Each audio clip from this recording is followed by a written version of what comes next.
Mari saudara, kita akan membuka 1 Yohanes. 1 Yohanes pasal yang kedua.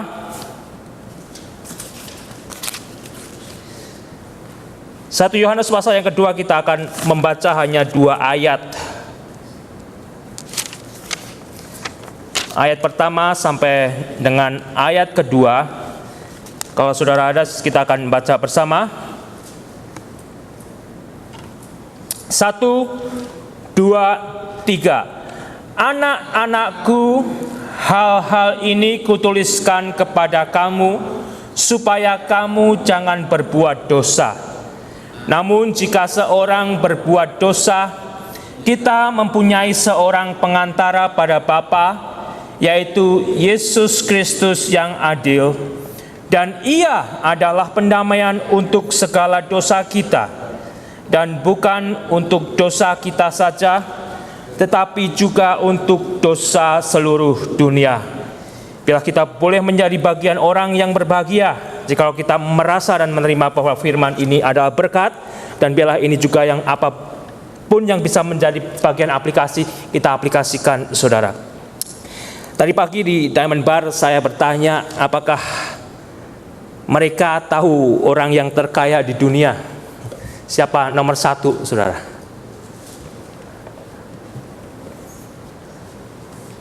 Saya tidak tahu juga tadi pagi, tapi saya coba buka tadi di Google. Dikatakan yang ada namanya Carlos Slim Helú, kemudian nomor 2 Bill Gates, kemudian nomor 3 Amancio Ortega, saudara. Itu 3 orang yang terkaya menurut Forbes majalah. Beberapa waktu yang lalu, saudara, ada seorang bapak yang memang kaya sekali. Entah jumlah kekayaannya berapa, tetapi kaya sekali, saudara.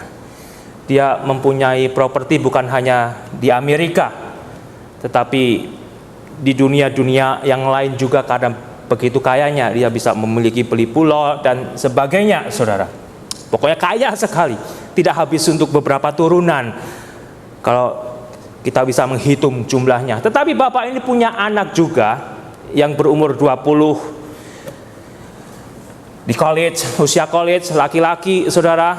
Biasa kalau di sini, kalau anak kita sudah mulai 15, 16 sudah pikiran ya, wah pengennya keluar dari rumah ya, supaya saya tidak diamat-amati lagi oleh orang tua, sehingga saya bisa mendapatkan kebebasan lebih, saudara. Itu menjadi bagian pergumulan juga anak-anak remaja saat ini. Orang tua mencoba menahan ya selama mungkin, tetapi anaknya tidak mau ditahan selama mungkin, saudara. Saudara, anak ini telepon kepada bapaknya sering, berapa kali dalam tiap minggu. Bapaknya juga bahagia kan ya, kalau kita punya anaknya pergi ke sekolah yang lain, tidak tinggal sama-sama, tetapi anak itu telepon. Ya, ada jalinan hubungan komunikasi seminggu 5 kali. Kan anaknya melihat anakku itu baik, anakku menjalin hubungan dengan aku sebagai bapaknya. Dia tidak melupakan aku meskipun dia sudah tinggal di tempat lain dan sekolah, saudara. Itu hanya melalui perasaan dan hanya melalui telepon. Apakah jikalau bapak itu adalah saudara, saudara benar-benar tahu apa sebenarnya yang terjadi anak itu? Anak itu bisa benar-benar jadi anak yang baik, saudara. Tetapi anak itu hanya bisa berpura-pura juga kan, agar bapaknya merasa tenang ya. Tetapi ternyata anak ini, saudara, karena hidup di zaman seperti ini, di Amerika yang memang lebih bebas daripada negara-negara 2 ke 3, saudara. Wah, luar biasa, saudara, di Amerika. Dan dia tahu bapaknya orang kaya, temannya juga tahu bahwa anak ini begitu kaya, sehingga anak ini terjerat di dalam judi, tidak bisa bayar, tidak bisa bayar sedikit masih diutangi lagi, saudara. Karena apa? Tahu bapaknya bakal bayar. Anak laki satu-satunya lagi, ya kan? Kalau tidak bayar kita ancam, kita bunuh, pasti berapapun bayar, pasti bapaknya kan akan bayar juga, saudara. Benar, saudara. Hutangnya udah numpuk, ya kan? Mau ngapain? Kamu mau bayar atau mau aku siksa? Ya akhirnya berita ini sampai kepada bapaknya. Apa saudara? Kalau itu anak saudara, saudara orang kaya, biarin aja deh, anak satu-satunya gua matiin. Kalau saudara bapak yang mengasihi anaknya, tidak akan tega demikian kan? Kita tidak menjadi bapak yang kaya aja, mungkin kita akan berusaha. Ya kan, kita akan double job, triple job agar anak kita ini bisa diselamatkan. Tidak digorok karena utangnya tidak dibayar, saudara. Saudara ingat tidak yang kita tadi baca, saudara? Tidakkah saya dan saudara ingat apa yang sudah kita baca di dalam Yesaya 53 tadi? Itu mungkin gambaran saya dan gambaran saudara yang sudah terjerat di dalam dosa. Dan saya dan saudara sebetulnya tidak bisa membayar dosa itu. Peristiwa kejadian yang ada di dunia itu ternyata bisa menjadi gambaran bagi saya dan bagi saudara. Itulah sebetulnya saya dan saudara yang terjerat di dalam dosa. Kita tidak bisa melepaskan diri. Siapa yang belum pernah terjerat di dalam dosa? Angkat tangan. Siapa saudara? Itulah saya dan saudara yang sudah terjerat di dalam dosa. Dan dosa itu sendiri sebetulnya harganya begitu mahal. Mengakibatkan Yesus yang harus mengalami penderitaan, mengalami hinaan, bahkan dikatakan tidak masuk lagi hitungan.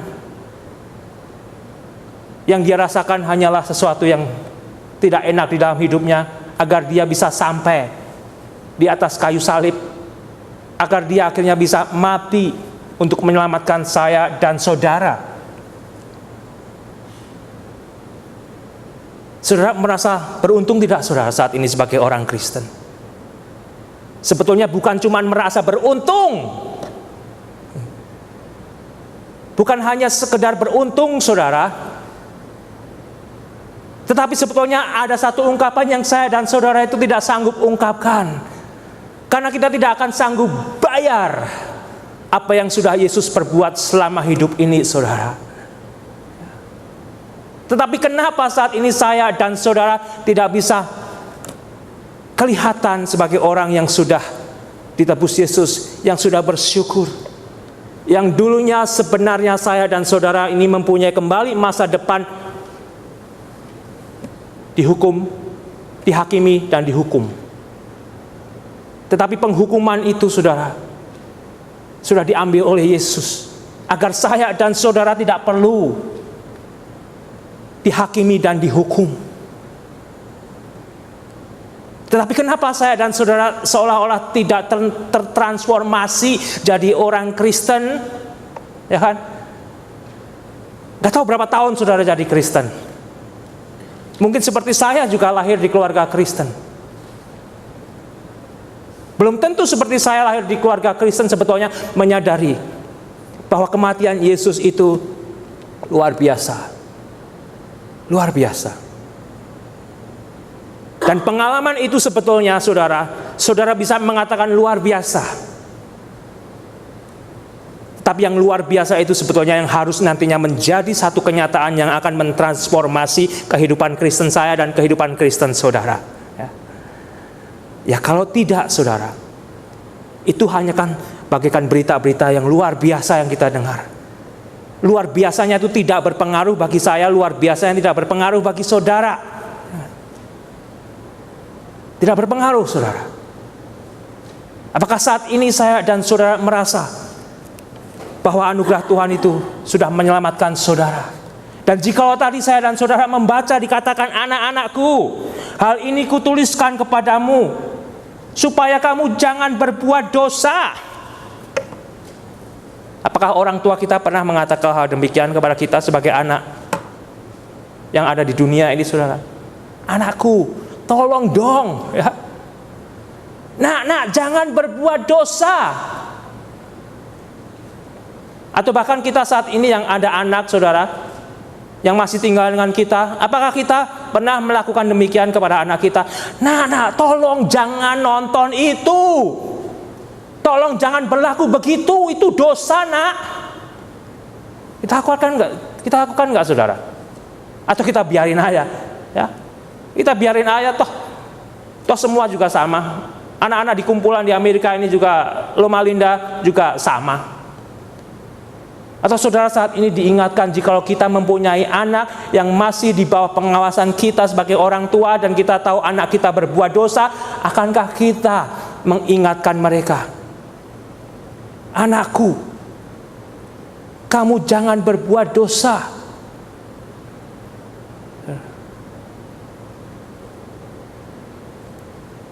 Mau nggak, saudara? Mau nggak, saudara? Karena jikalau kembali saya tadi mengajak bagaimana sebetulnya dosa itu yang sudah bisa kita lihat di mana-mana, yang sudah bisa kita dapatkan di mana-mana, yang mungkin saat ini menjadi bagian daripada kehidupan keluarga kita, saudara. Sebetulnya itu ada kekejian di mata Tuhan, ya. Kalau kita kembali tadi Yesaya 53, itu tuh kekejian, saudara. Apa sih dosa itu? Dosa itu yang mana sih? Ya, kalau saya menyeleweng dengan istri lain, suami lain, itu baru disebut dosa.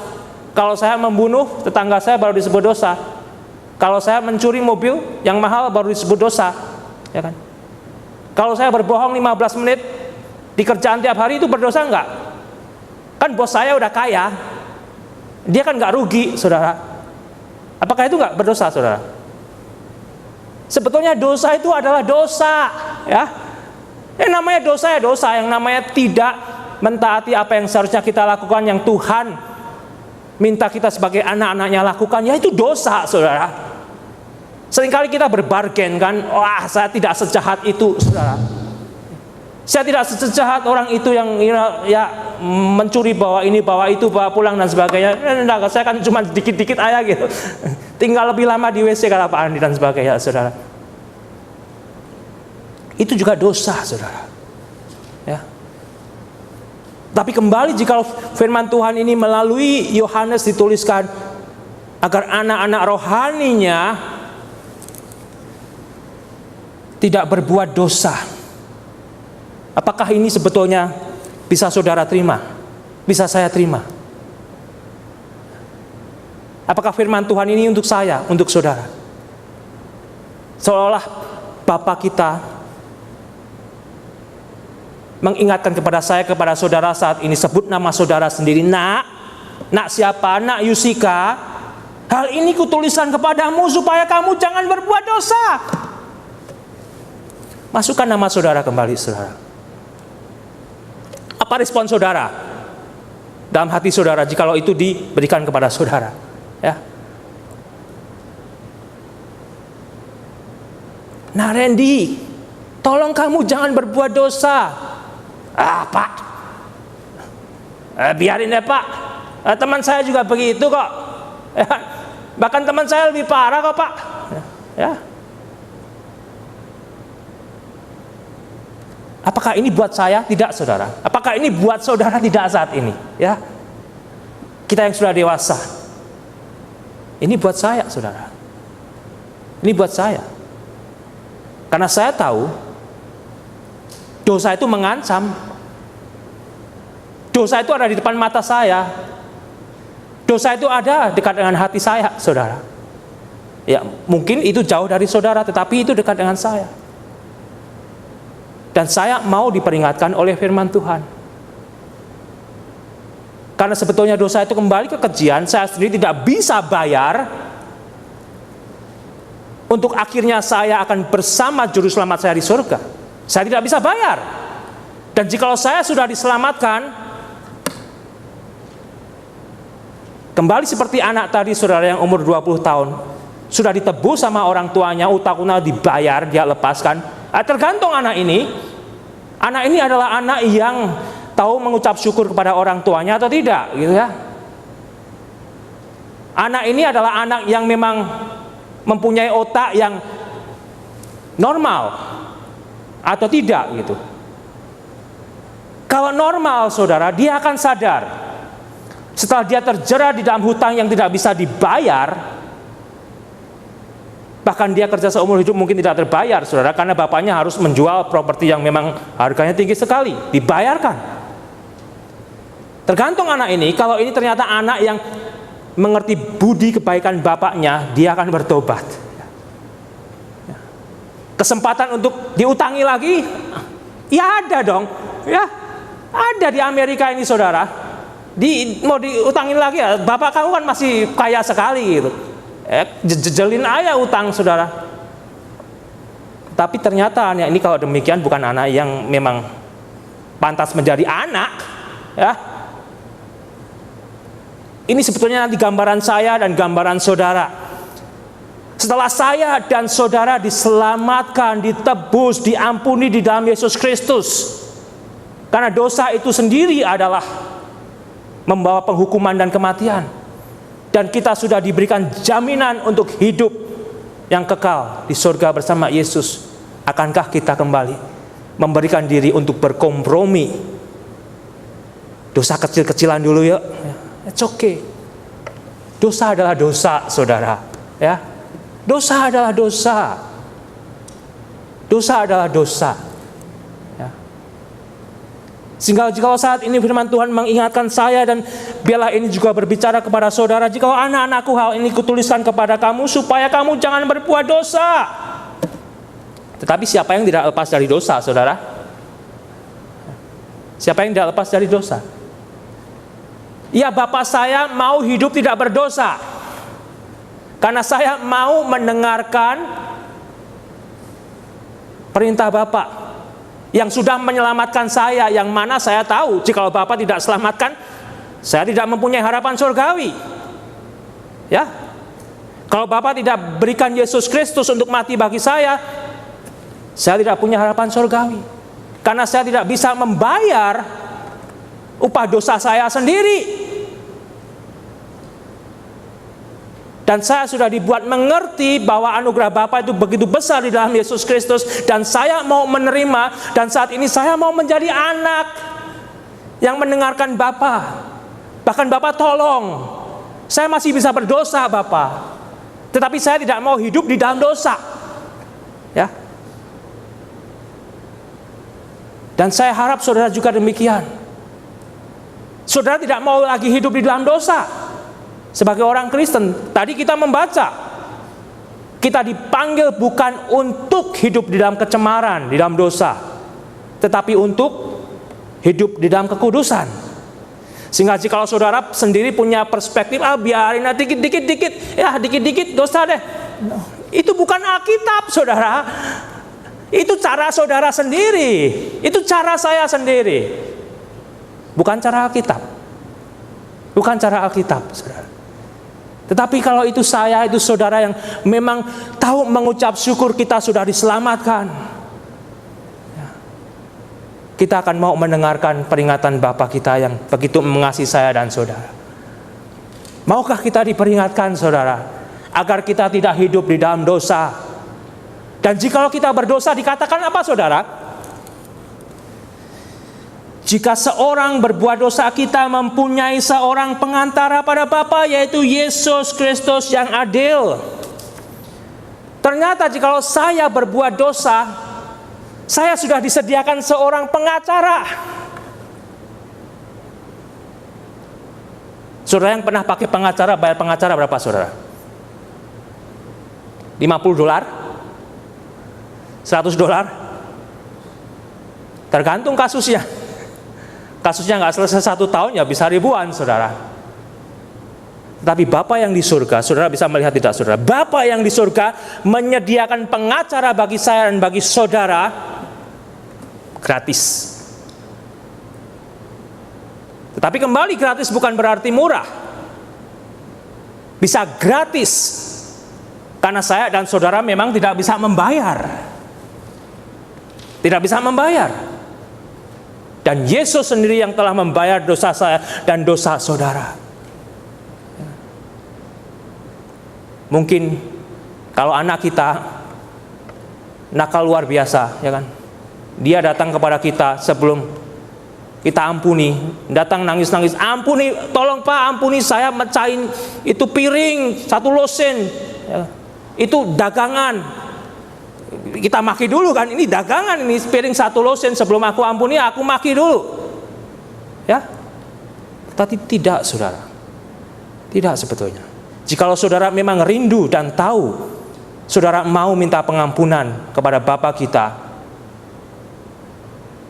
pengantara itu yang agung sudah tersedia bagi saudara. Dia menunggu kalau kita terjatuh, terpleset, agar kita mau datang kepadanya. Kita selesaikan segera. Jangan kita simpan, saudara. Sudah gratis, ya kan? Sudah gratis. Dan ini gawat, saudara. Dosa itu gawat. Saudara punya kasus gawat di Amerika ini aja, saudara akan kerja double, triple supaya bisa bayar pengacara. Sebetulnya dosa saudara lebih gawat. Kalau kita hanya melihat dari kacamata duniawi, saudara, tidak akan mendapatkan hal ini. Tetapi jika saudara melihat dari kacamata surgawi, dosa itu gawat. Gawat. Dosa itu gawat, saudara. Dosa itu gawat. Sehingga jika saya dan saudara yang sudah ditebus dan yang mau hidup taat kepada Bapa, mendengarkan perintah Bapa yang mengasihi kita, jika kita jatuh, Dia tidak akan memaki-maki kita. Dia sudah memberikan Yesus agar saya dan saudara kembali ngaku, saya mau stop, bertobat, saudara. Tidak ada lagi kamus, cuman kecil-kecilan saya terusin dulu, saudara. Tidak ada kamus, saudara. Tidak ada kamus. Istriku nggak tahu, suamiku nggak tahu, anakku nggak tahu, ya, pendetaku nggak tahu, saudara. Kembali kalau saya dan saudara memang seperti anak tadi yang sudah dibebaskan utangnya yang dia tidak akan sanggup bayar seumur hidup, dia tidak akan kembali melakukan hal yang sama, yang harus mengakibatkan bapaknya menjual properti yang begitu mahal hanya untuk melunasi kebodohan si anak ini, saudara. Ya. Apakah firman Tuhan ini untuk saya dan untuk saudara? Akankah ini mengenyangkan kita atau akankah ini membuat saya dan saudara marah? Tidak tahu. Tapi jika saudara tetap memilih biarkan saya pelihara dosa kecil-kecil itu, kemungkinan dosa kecil-kecil ini sebetulnya yang akan mempengaruhi psikologi saudara. Ya, bisa. Karena saudara tidak memiliki damai yang sejati di dalam Yesus. Ya. Psikologi saudara bisa ada kacaunya karena saudara menyimpan dosa. Belum tentu. Ada orang yang kebal, merasa kebal. Itu bisa membuat saudara sebetulnya darah tinggi juga. Karena saudara tahu sebagai orang yang sudah ditebus, yang sudah dibenarkan, saudara tetap memilih hidup di dalam kesalahan. Blood sugar saudara bisa naik. Sedangkan saat ini kita disodori, kalau kamu Yusika berbuat dosa, selesaikan segera. Karena kembali dosa itu tidak enteng hukumannya, tidak sepele. Dan mungkin kita sekarang merasa sepele kan, karena hidup di Amerika, bahkan di Loma Linda San Bernardino yang dosa itu sudah di mana-mana, ya kan? Kita tidak bisa melihat lagi mana yang berdosa dan mana yang tidak berdosa, ya. Karena semua sudah tercemar istilahnya, sudah terkena polusi, saudara. Hanya kalau kembali saudara mengenakan kacamata rohani, saudara baru bisa melihat dengan terang. Ya. Tanpa saudara memakai kacamata rohani, hampir semua mirip warnanya, tidak ada bedanya. Ya. Orang ini juga melakukan begitu, orang itu juga melakukan begitu, saudara. Tetapi kembali, adakah saya dan saudara mau mengucap syukur saat ini?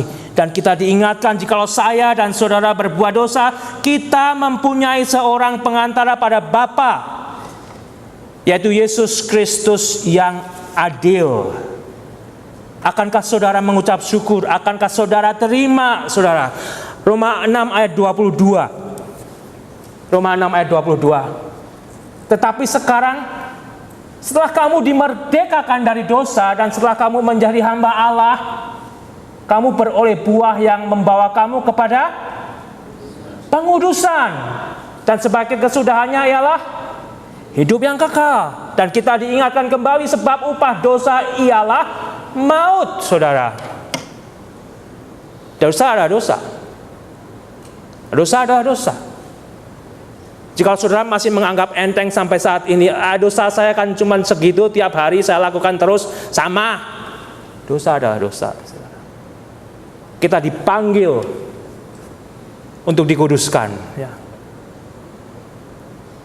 Oh, biarin Bapak, mulut saya begini kan, biarin aja kan. Oh, otak saya kan sedikit kotor juga gak apa-apa. Hati saya sedikit curang juga gak apa-apa. Tidak demikian, saudara. Kita tidak dipanggil untuk memilih hal yang demikian, tetapi dipanggil untuk kita juga dikuduskan dalam Yesus Kristus. Ya. Dan saya hanya berharap jika saudara pulang saat ini, saudara keluar, saudara bisa melihat mana yang hitam, mana yang putih, bukan semuanya abu-abu, saudara. Karena saudara adalah dan saya anak yang dikasihi oleh Bapa di surga, yang sudah diselamatkan di dalam Yesus Kristus, yang kita tahu kita tidak bisa bayar, saudara. Tidak bisa bayar. Tidak bisa bayar, saudara. Adakah itu saat ini kita sadari? Dan kita lanjutkan di bagian yang kedua, saudara. Bagian terakhir. Dan ia adalah pendamaian untuk segala dosa kita. Yesus adalah pendamaian untuk segala dosa kita. Dan bukan untuk dosa kita saja, tetapi juga untuk siapa, saudara? Dosa seluruh dunia. Ternyata Yesus itu bukan kita perlukan di sini saja, saudara. Yesus itu bukan untuk Loma Linda saja.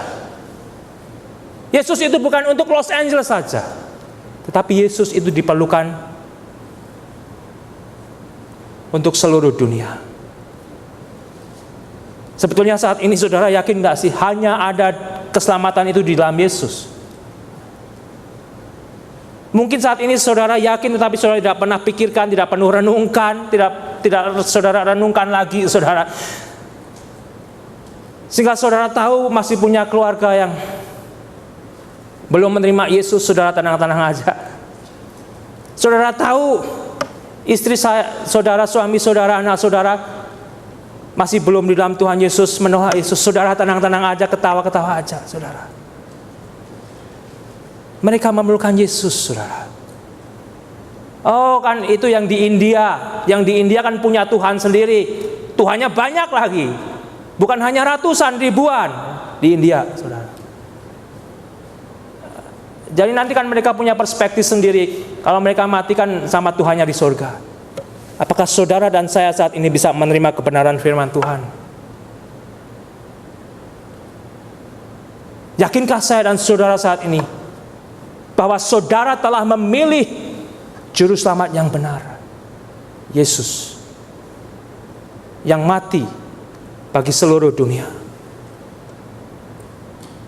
Tolong ada gambaran di situ, Ren. Terbaca tidak, saudara? Apa tulisannya di tengah itu, saudara? After you die, you will meet God. Saya sebelum merespon gambar ini, saya pikir-pikir dulu. Ini gambar orang bayar mahal itu pasang billboard di pinggir freeway begitu, saudara. Tetapi saya akhirnya sadar. Saya mengucap syukur bagi orang yang mau pasang itu. Karena satu jiwa sadar dia memerlukan Yesus untuk menebus dosanya. Itu harganya luar biasa. Itu harganya luar biasa.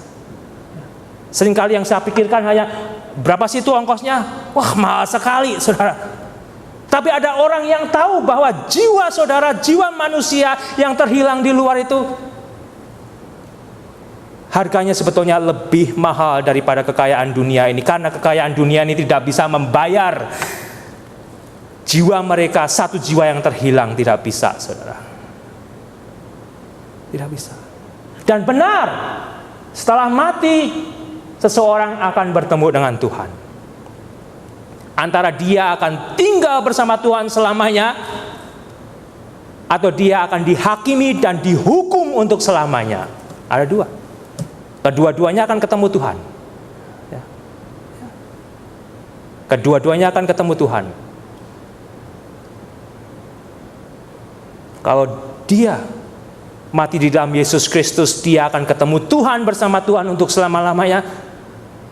Kalau dia mati di luar Yesus, pada saatnya dia akan ketemu Tuhan, dihakimi dan dihukum untuk selama-lamanya. Tolong bawahnya, Ren. Dan sama seperti manusia ditetapkan untuk hanya satu kali yang di sini bisa dibaca ya. Ditetapkan untuk mati hanya satu kali saja dan sesudah itu dihakimi. Demikian pula Kristus hanya satu kali saja mengorbankan dirinya untuk menanggung dosa banyak orang. Sesudah itu ia akan menyatakan dirinya sekali lagi tanpa menanggung dosa untuk menganugerahkan keselamatan kepada mereka yang menantikan dia, saudara. Menantikan dia. Kalau saya dan saudara mempunyai kekasih, mempunyai teman yang mati tidak menantikan Yesus, tidak akan ketemu sama Yesus, tidak akan ketemu dengan saya dan saudara yang mati di dalam Yesus. Oh, itu engkong saya kan baik. Dia kasih harta benda sampai saat ini saya masih hidup tanpa bekerja. Pasti dia masuk surga. Karena dia begitu generous. Apakah benar, saudara? Kalau kita melihat kebenaran Alkitab. Tetapi sebaliknya, jika saudara punya teman yang begitu jahat, tapi ternyata di akhir hidupnya dia menyadari dia perlu Yesus. Seperti penjahat yang di sebelah Yesus yang berkata, ingatlah akan aku. Dia akan bersama Yesus. Dan ketemu kita yang akan mati di dalam Yesus, saudara. Sehingga di sini saya harus berhati-hati. Justru orang yang demikian perlu kita doakan, saudara. Agar sebelum mati, dia sadar, saya mau mati. Saya tidak bisa menyelamatkan diri saya. Ingatlah akan aku, Yesus. Ampuni dosa-dosaku. Jangan kira kalau saudara mau jadi orang baik, saudara, tanpa mati di dalam Yesus, saudara akan masuk surga. Kalau saudara percaya Alkitab ini benar, saudara baca sendiri. Kita tidak akan pernah lagi ketemu orang yang kita kira begitu baik kepada saya, kepada saudara. Begitu memperhatikan saya, begitu memperhatikan saudara, tetapi tidak mau menerima Yesus sebelum dia matinya. Tidak akan ketemu, saudara. Dan jika saat ini saudara yakin hanya di dalam Yesus ada keselamatan, apakah saudara akan diam aja? Pulang tenang aja, biarin. Ingat saudara, di luar Yesus saya dan saudara tidak mempunyai pengharapan surgawi. Dan saya dan saudara sudah dibawa kepada pengharapan surgawi karena kita sudah dicelikan matanya untuk menyadari hanya di dalam Yesus yang mau mati bagi saya dan bagi saudara itu. Saya diberikan harapan surgawi. Apakah itu menjadi satu bagian yang kita bisa hayati, saudara? Saat ini Harvest Crusade sudah mau mulai, dan saat ini mereka mulai mengadakan rally untuk menggerakkan jemaat yang memang mempunyai hati, saudara. Saya berbicara kepada seseorang, saya sendiri bilang, saya sendiri nggak tertarik. Karena itu bukan buat saya sudah jadi orang Kristen. Tetapi saya mengucap syukur. Dan saya mau mendoakan. Bahkan saya, kalau ada yang mau datang, saya akan datang. Bukan untuk saya. Untuk saya juga ikut bersuka cita. Ada orang yang rindu mau menjangkau yang terhilang, saudara. Atau saya dan saudara hanya akan melihat, itu sesuatu yang negatif. Tanpa saya dan saudara tidak melakukan, hati-hati juga. Karena itu menjadi satu bagian mental Kristen yang ada juga. Sebagian justru melihat hal-hal yang dengan rindu itu mau menjangkau yang lain, justru kelompok yang lain tidak suka, saudara. Sedangkan kelompok yang tidak suka itu biasanya tidak melakukan.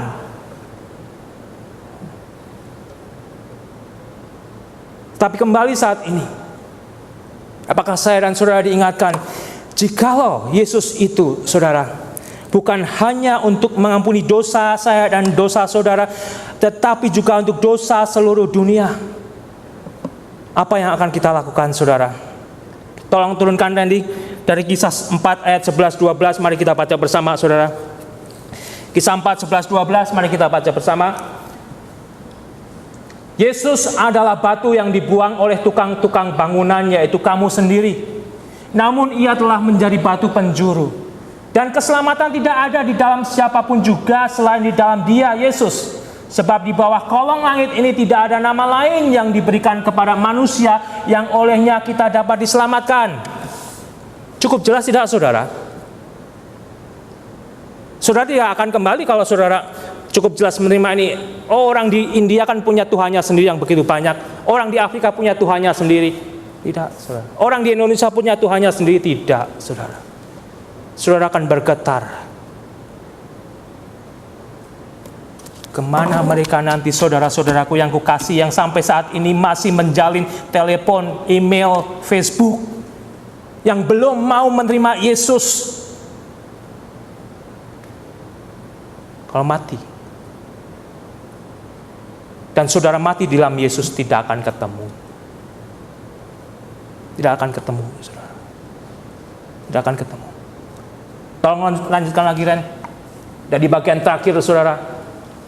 Sebelum Tuhan Yesus terangkat ke surga, Dia berbicara kepada murid-muridnya. Matius 28, ayat 18 sampai 20. Mari kita baca bersama. Yesus mendekati mereka dan berkata, "Kepadaku telah